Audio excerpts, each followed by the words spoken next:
ప్రజారోగ్యాన్ని కూటమి ప్రభుత్వం నిర్లక్ష్యం చేస్తుంది. ప్రభుత్వ మెడికల్ కాలేజీలను పీపీపీ విధానం పేరుతో ప్రైవేటు పరం చేయాలని అవినీతికరమైన ఆలోచనలు చేస్తుంది. ఒక బాధ్యత గల ప్రతిపక్షంగా ఈ నిర్ణయాన్ని వ్యతిరేకిస్తూ కోటి సంతకాల సేకరణను చేపట్టాం. బొత్స సత్యనారాయణ శాసన మండలి విపక్ష నేత. రేపు రాబోయే కాలంలో ఒక్కొక్క అభ్యర్థన పెట్టి పార్టీని ఇంకా బలోపేతం చేయడానికి, ఇంకా కోఆర్డినేషన్ పెంచుకోవడానికి, ఇంకా కార్యక్రమం చేయడానికి మరి పార్టీ నిర్ణయించింది. ఆ విషయాన్ని కూడా పెద్దలకు తెలియజేశాం. అది కూడా దాన్ని వారం రోజుల్లో ఆ కార్యక్రమం పూర్తి చేస్తామనే విషయాన్ని కూడా మరి మా పెద్దలందరూ కూడా చెప్పడం జరిగింది. వీటన్నిటితో పాటు ముఖ్యంగా మీ ద్వారా ఈ రాష్ట్ర ప్రధానికానికి తెలియజేస్తుంది ఏంటంటే, అసలు ఈ ప్రభుత్వానికి ఆలోచన ఉందా? ఈ ప్రభుత్వం ప్రజల గురించి ఆలోచన చేస్తుందా? లేదు వాళ్ళ స్వార్థం కోసం వాళ్ళ అవినీతి కోసం వాళ్ళ దోపిడీతనం కోసం ఈ ప్రభుత్వం ఆలోచన చేస్తుందా?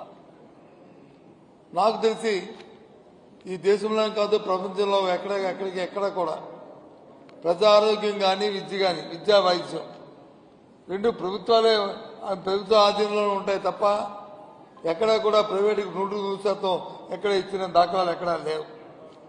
కానీ దురదృష్టం ఈ రాష్ట్రంలో ఏదైతే మరి ఆనాడు ఆ కోవిడ్ ఇచ్చిన మహమ్మారి నేపథ్యంలో ఆ రోజు రాష్ట్రంలో కానీ ప్రపంచంలో కానీ దేశంలో ఉన్న పరిస్థితులన్నింటినీ కూడా మరి ఆనాటి ముఖ్యమంత్రి జగన్మోహన్ రెడ్డి ఆలోచన చేసి ఆనాటి మా ప్రభుత్వం ప్రతి జిల్లాలోనూ మెడికల్ కళాశాల ఉండాలి, ఒక ప్రభుత్వ మెడికల్ కళాశాల ఉండాలని నిర్ణయం తీసుకున్నాం.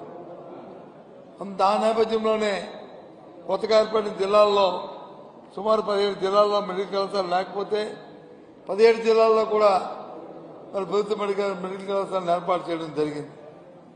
కానీ ఈ ప్రభుత్వం వచ్చిన తర్వాత వాటన్నింటినీ కూడా ప్రైవేటు వాళ్ళకి, వాళ్ళ తాబేదారులకి, వాళ్ళకి ఎవరైతే అవినీతితో వారిని చెప్తారో వారికి అవన్నింటినీ ఇవ్వాలని ఆలోచన చేస్తుంది. రాష్ట్ర ప్రజలు ఆలోచన చేయండి. అదే ప్రభుత్వ హాస్పిటల్, గవర్నమెంట్ హాస్పిటల్కి వెళ్తే, ప్రభుత్వ కళాశాలలో చదువుకుంటే మీ పిల్లవాడికి కానీ లేకపోతే వైద్యం చేసుకోవాలంటే సామాన్యుడికి కానీ ఏ విధమైన సౌకర్యాలు ఉంటాయి, ఏ విధంగా ఆర్థికంగా ఇబ్బంది లేకుండా పరిస్థితుల్లో జరుగుతాయి.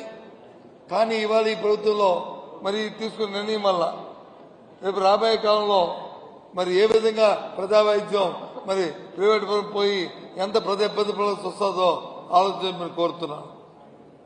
వైద్య విద్య చదువుకోవాలంటే ప్రభుత్వ కళాశాలలు అయితే ప్రభుత్వం నిర్దేశించే ఫీజుకి లేదు వారికి ఇవ్వాల్సిన వాళ్ళ కాంపిటీషన్ సెలక్షన్ సెలెక్ట్ అయితే వారు ఉచితంగా ఫ్రీగా చదువుకునే పరిస్థితులు ఉంటాయి.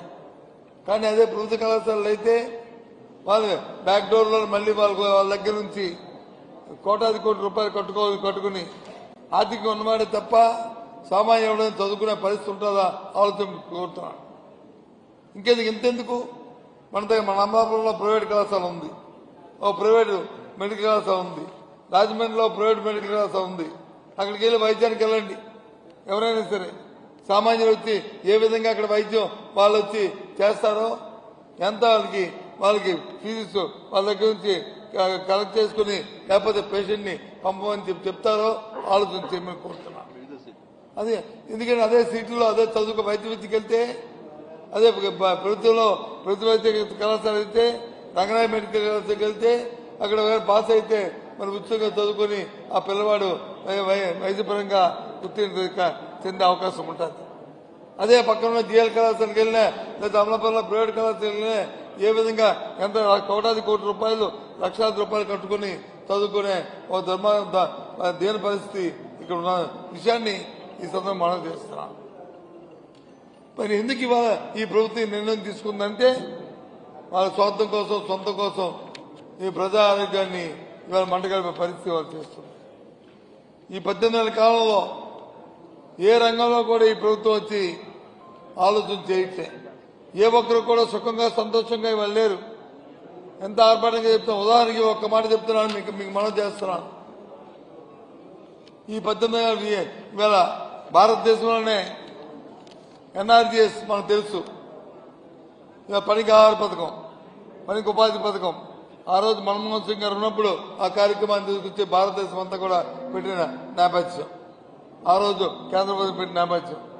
అప్పటి నుంచి ఇప్పటి వరకు కూడా ఈ భారతదేశంలో ఉన్న సామాన్యుడు పేదవాడు ఎవరికైనా సరే ఏ ఆకలితో చనిపోకూడని రాజ్యాంగంలో ఇచ్చే హక్కు ఏదైతే ఉందో ఆ హక్కు కోసం మరి వాళ్ళ కేంద్ర ప్రభుత్వం ప్రయత్నం చేస్తుంటే ఈ 16 నెలల 18 నెలల కాలంలో ఈ రాష్ట్రంలో గత మా ప్రభుత్వం ఉన్నప్పుడు జగన్మోహన్ రెడ్డి నాయకత్వంలో ఏదైతే 2 సంవత్సరాల్లో చేసిన పనిదినాలు ఉన్నాయో ఆ పనిదినాల కంటే ఈ 2 సంవత్సరాల్లో సుమారు 5 కోట్ల సుమారు 7 కోట్ల పనిదినాల్ని ఈ రెండు సంవత్సరాల్లో మరి తగ్గించిన విషయాన్ని ఇవాళ జ్ఞాపకం చేస్తున్నాం.